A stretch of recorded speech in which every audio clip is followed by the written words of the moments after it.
Hillary Clinton, now it is universal. AP as well. AP as well. Hillary Clinton has won the state of Pennsylvania. Let us be honest about that. That is disastrous. Couldn't be worse. Connecticut, even if you were to win Connecticut, and right now he is winning by 3 points, and Rhode Island, which he almost certainly will win, will not be enough.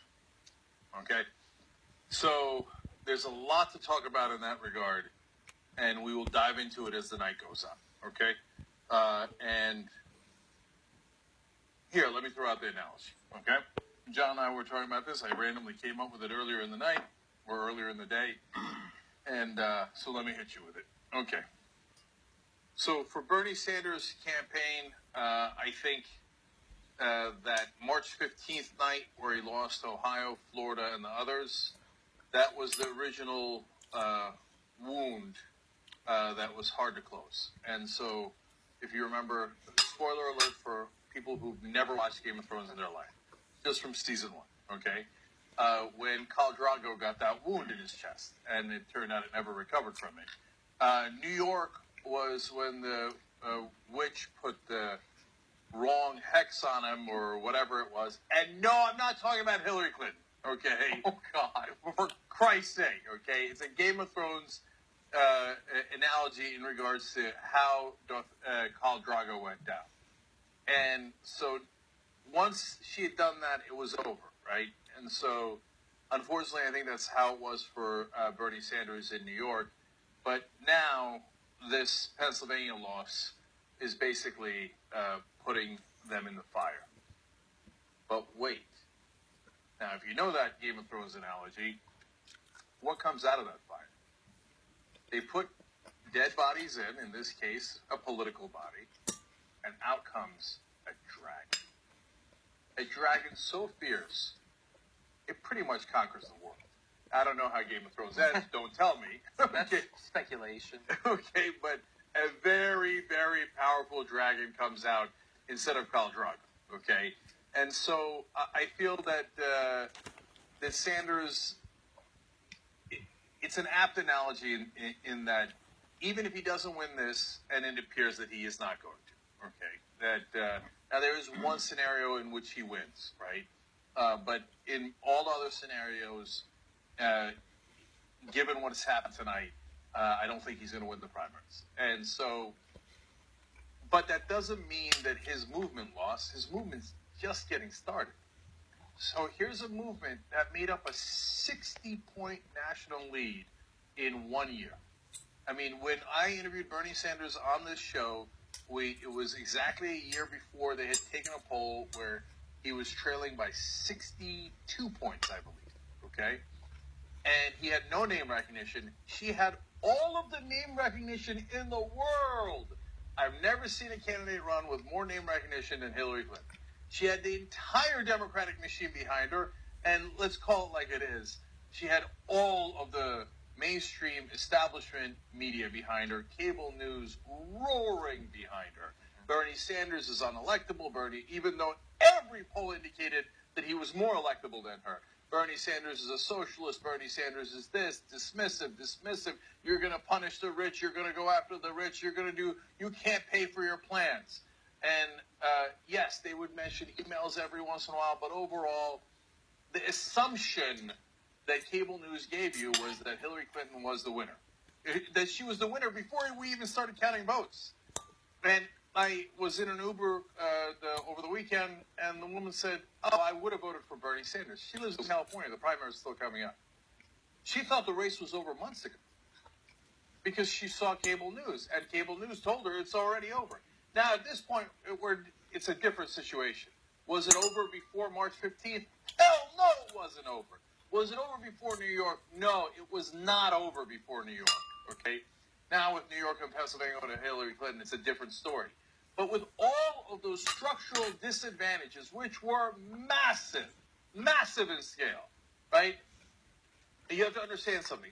When I say Democratic machines behind it, what are the consequences of that? So in places like Rhode Island, the governor, who's a Hillary Clinton delegate, and the state attorney general, Hillary Clinton, or Secretary of State, I should say, Hillary Clinton delegate.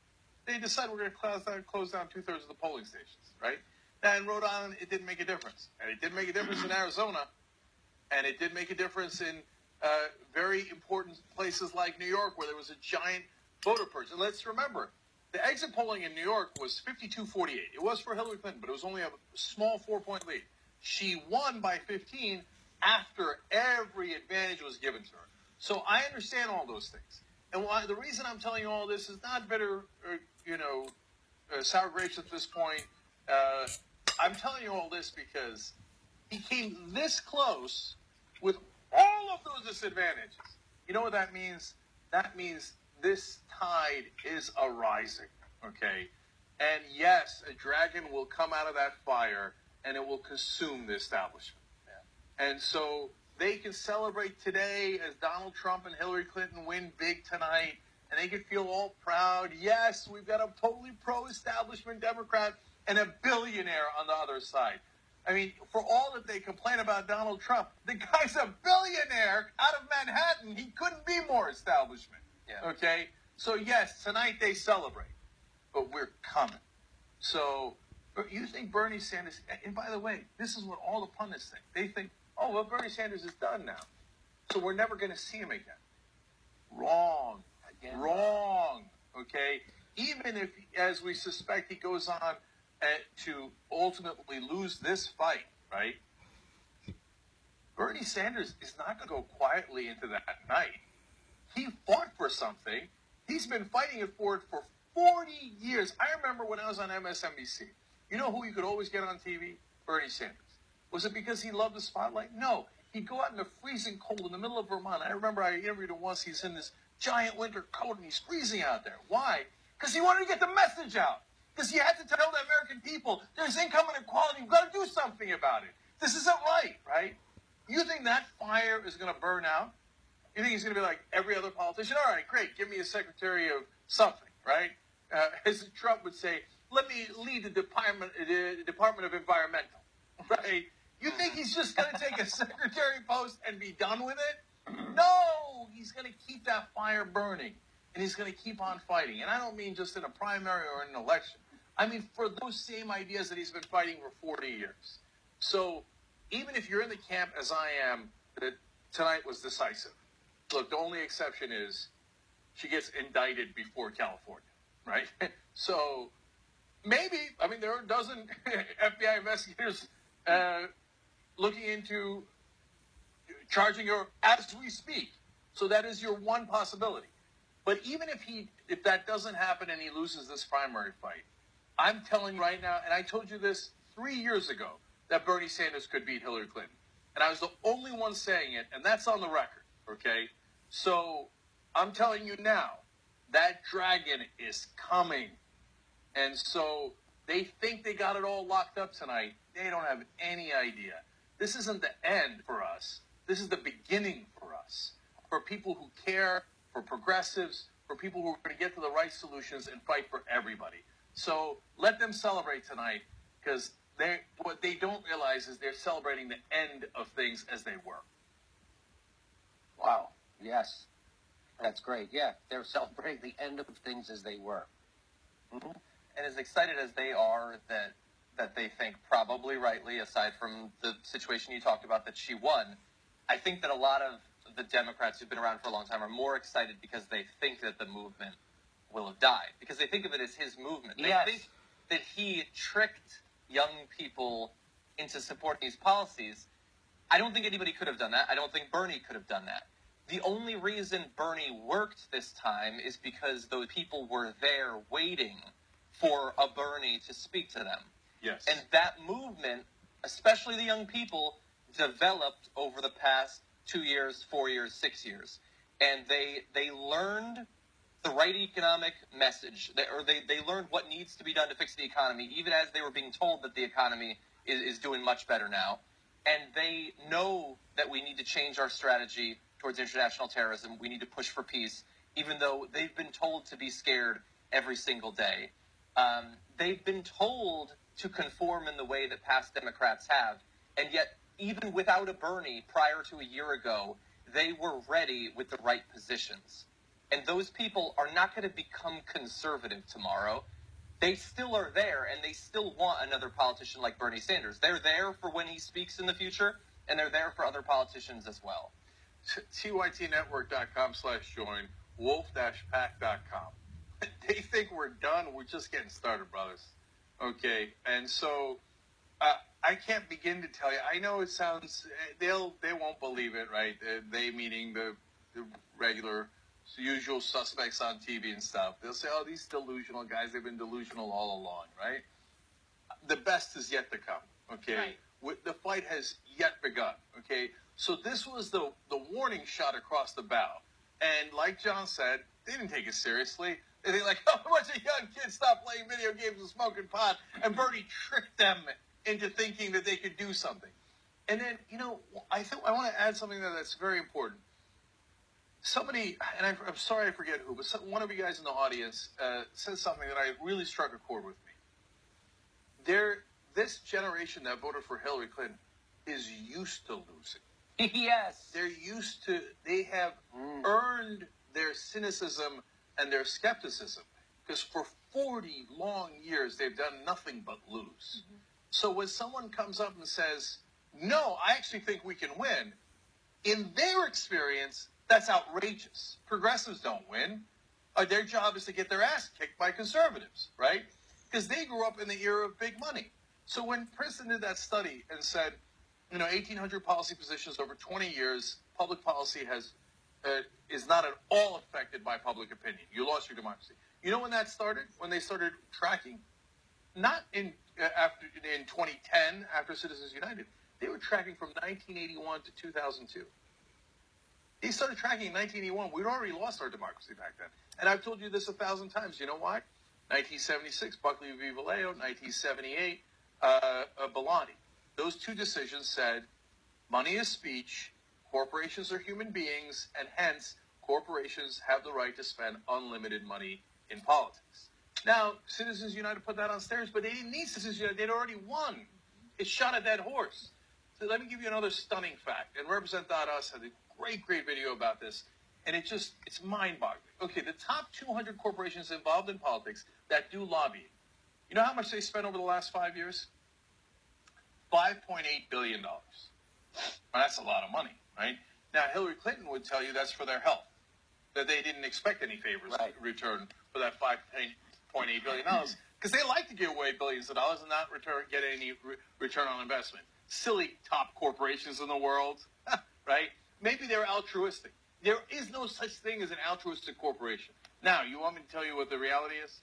You know how much they got back from the government? Those same 200 companies? They put in $5.8 billion. Oh, but they only got back $4.4 trillion. Wow. Just those 200 companies. They got back $4.4 trillion. That's what happens when you privately finance elections. The people who finance those elections, those private corporations and citizens, are the only ones who win. That same Princeton and Northwestern study. Direct correlation between special interest and economic elite and public policy. So I'm going to break it down more because it's amazing. Do you know that if 0% of the American people, that's the bottom 90%, okay, in that study. But let's call them American people because the other economic elite are in a different ballpark, obviously. Okay, so the overwhelming majority of the American people, if 0% of them want a policy in a democracy, that policy should have no chance, right? You know what percentage chance it has? 30%. Okay. Wow. If 100% of the American people want something, you know what chance it has of success? 30%. Wow. So whether nobody in America wants it or everybody in America wants it, it doesn't matter. It's the same 30%. But if you go to the economic elites, the ones who privately finance our elections, if 0% of them want it, legislation has 0% chance of succeeding. If the rich veto it, it doesn't matter how much you want it, there's no chance that it passes. Now, if 100% of the economic elite want it, no, it's not 100% chance that they get it. But it's 61% chance. Okay? So if the economic elite agree on something, a very good chance they're going to get exactly what they want. If they don't want something, like, for example, tax increases on them. No, you don't get those. End of the conversation, because we don't live in a democracy. So, Washington, so yes, people grew up in that for 40 years. They think that's reality. To them, they say, get real. Get real. Yep. We lost. We lost. Just realize it. Sit on your couch, do nothing, and vote for the establishment, right? That's what we've been doing for 40 years. Every time we try to fight, we lost, right? So you guys are being idealistic, unpragmatic by trying to win. All you're supposed to do is lose gracefully by electing people like Obama and Clinton, okay?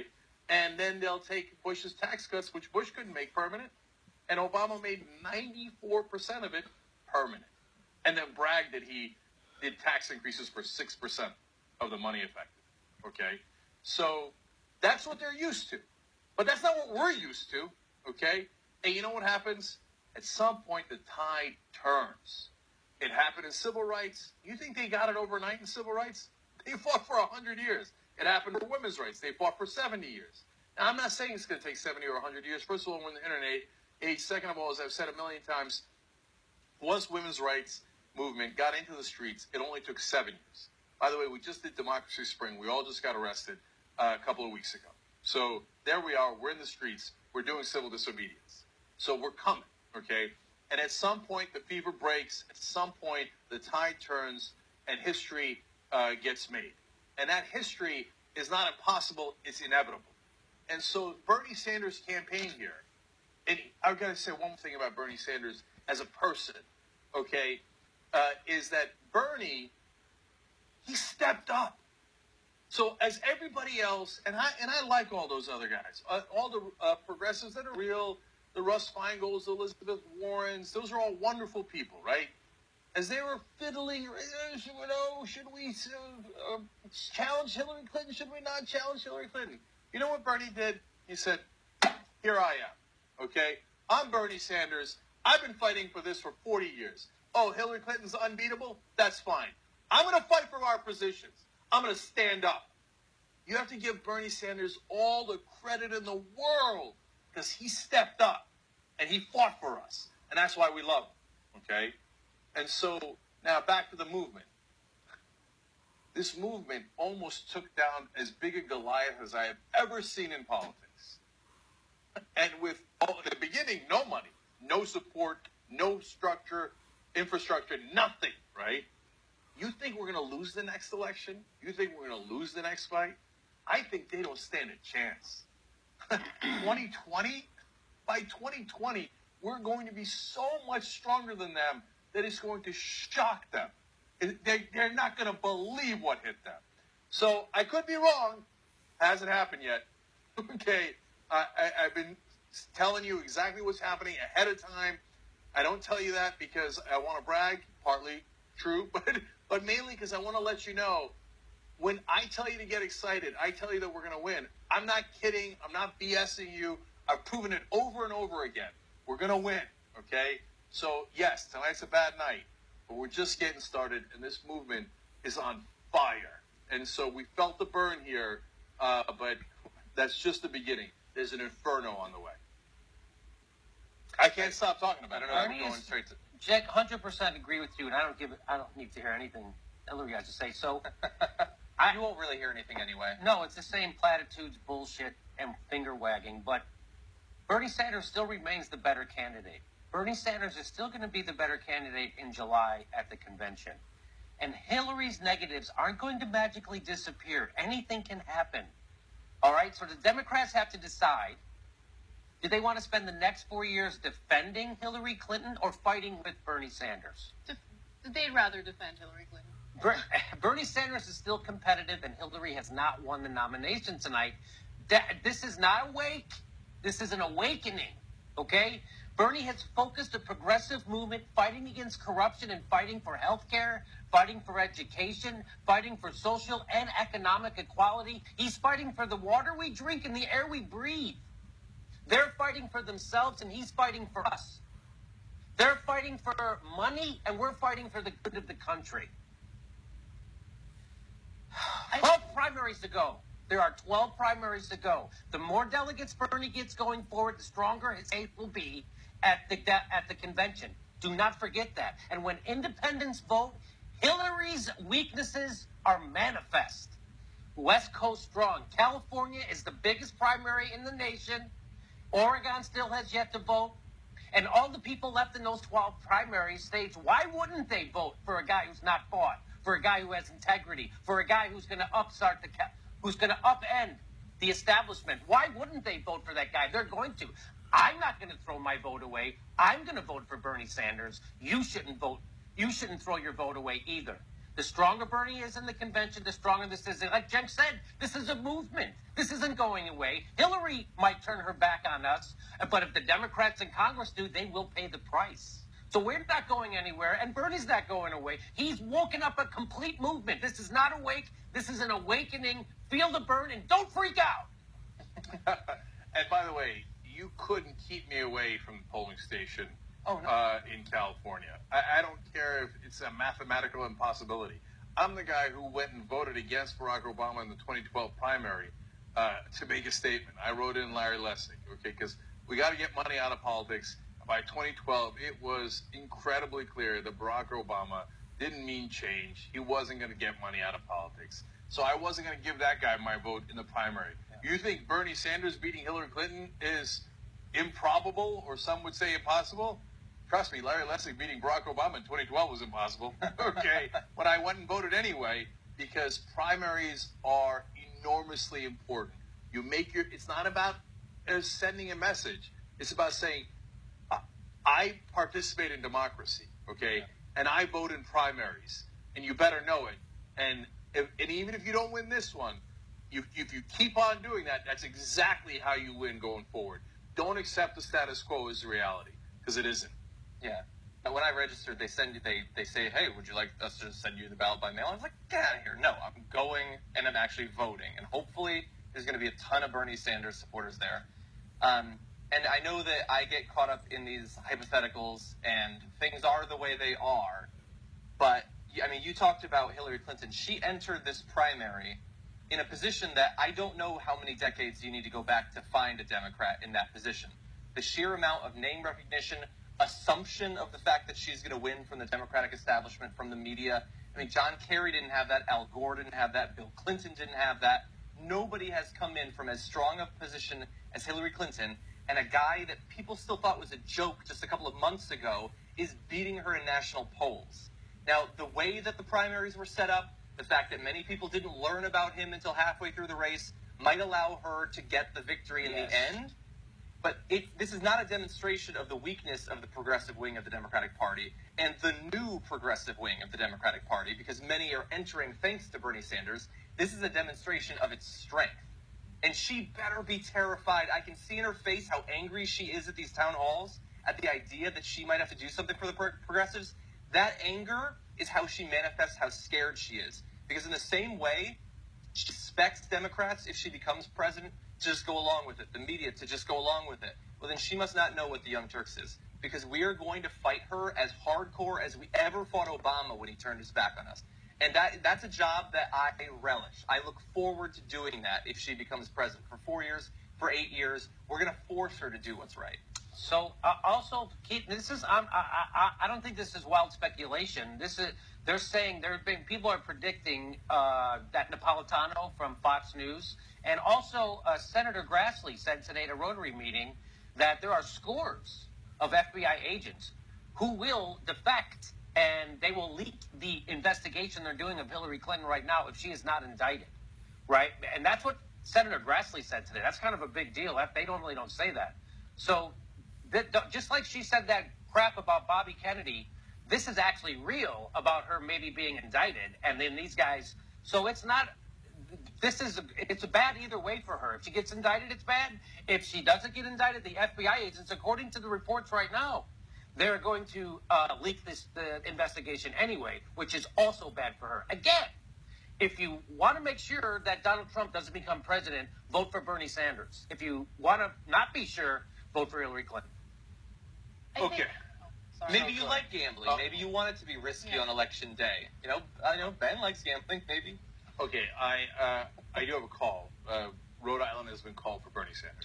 Here comes Bernie! What if Pennsylvania is the was last- last issue one. What if Pennsylvania?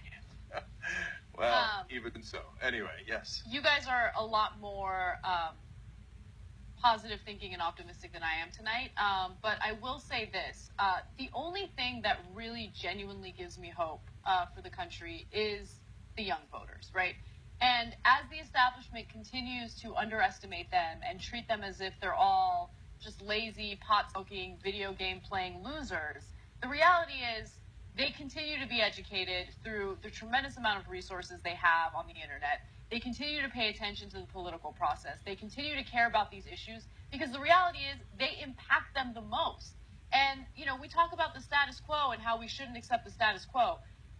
The young generations can't afford to accept the status quo. It's already impacting them in the most negative ways imaginable, economically, socially, and so they have no choice but to fight back, right? And so they did fight back as much as they could with supporting Bernie and trying to support a candidate that would actually fight for them. But I think as they continue to get disenfranchised, as they continue to get neglected by the establishment, they're going to fight harder and they're going to demand more change. And honestly, those are the people that give me hope in this country. All right. Now we're going to talk to someone, I believe a slightly different opinion, but we'll see. Josh Zepps joins us. He's a television host and radio broadcaster.